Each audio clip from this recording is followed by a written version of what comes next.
Now that's what I call an election. In a video I posted a few days ago, I said that if Romney were elected president, it would not be the worst thing in the world. And I just want to restate that here at the top of this video to sound a conciliatory, nonpartisan note, because it's the only time during this video that I'm going to do that. I watched Romney's concession speech last night. I thought he came off classy. I thought it was a dignified concession.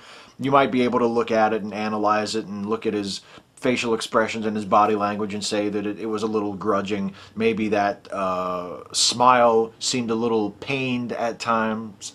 But he congratulated Obama, and he wished the president well, and he wished him success on his second term, which puts Romney light years ahead of most Republican politicians and pundits. So for that, for nothing else, but for that, Romney earned my respect, and I give him points for that.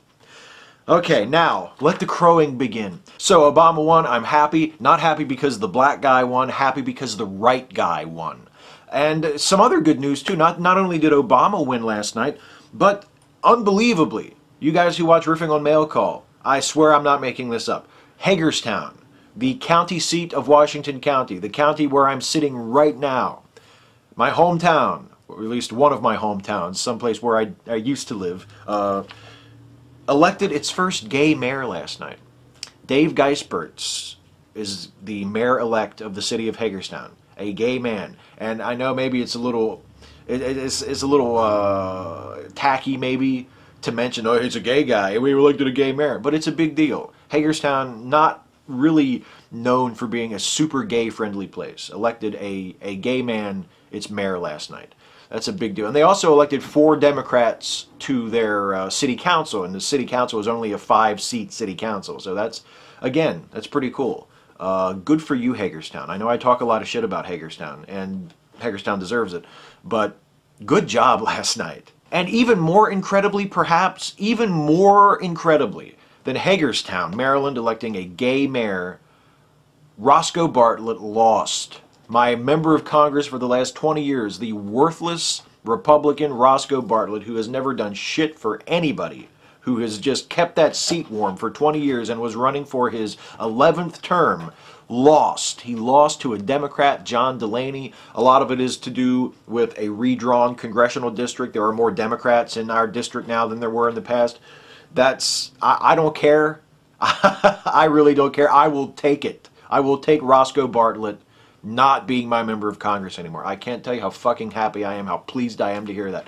Yesterday, I talked about it in my post-voting video. I posted a quick, shitty webcam video yesterday where I said that I think Roscoe Bartlett is probably going to die in office. That's not going to happen unless he dies between now and January, which might happen. He's pretty fucking old, and he's probably heartbroken. That's probably not going to happen. Roscoe Bartlett is out, and someone else, specifically John Delaney, but someone else is in. Oh my God.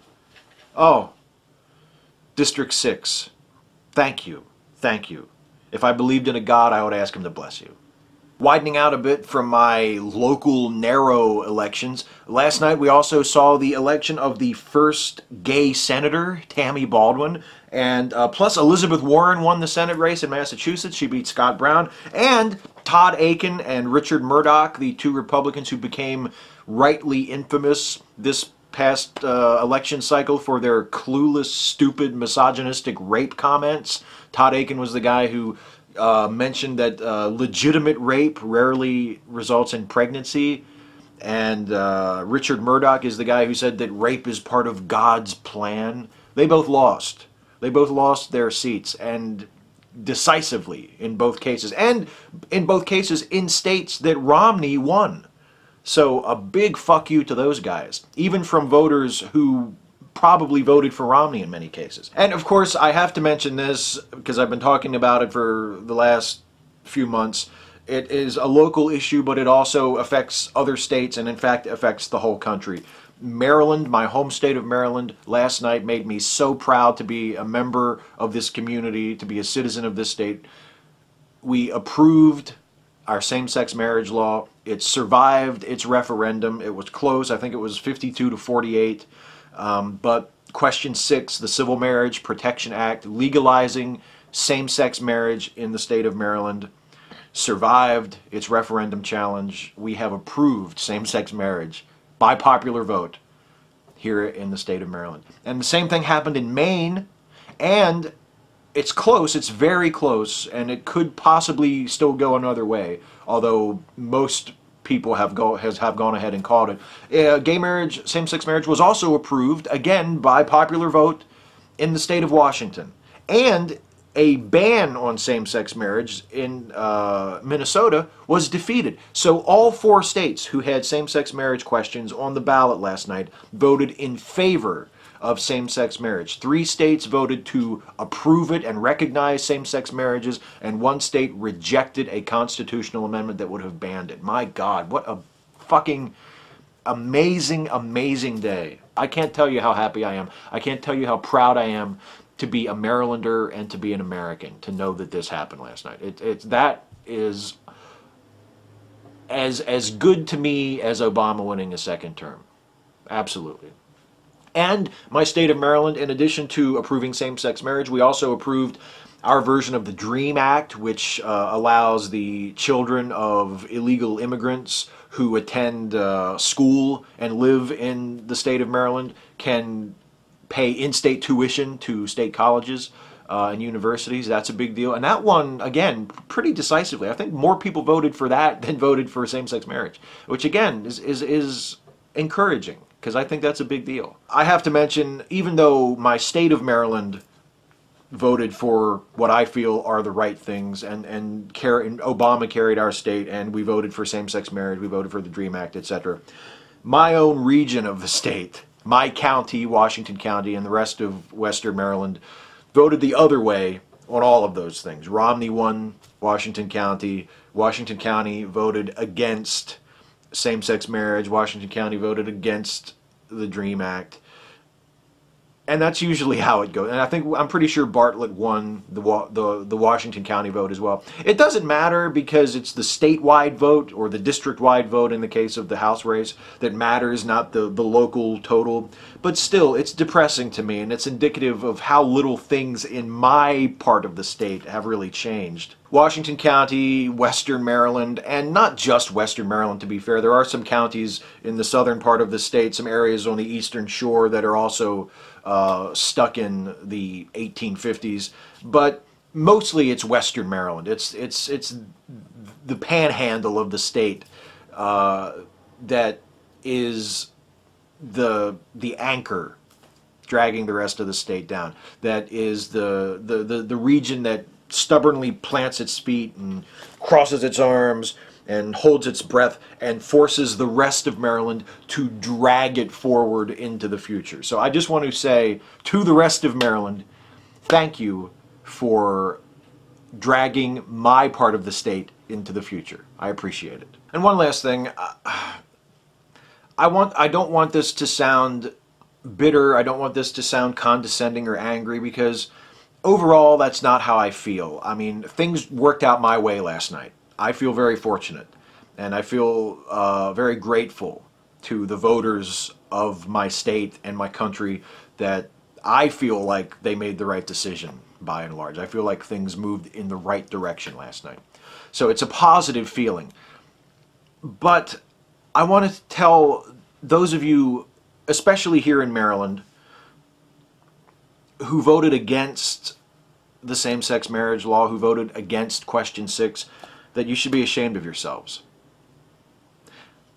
And I'm trying to say that in as friendly a way as I can, and I know that it's not a very friendly thing to say, and it's not a very welcoming, nonpartisan, diplomatic thing to say, but I feel like it has to be said.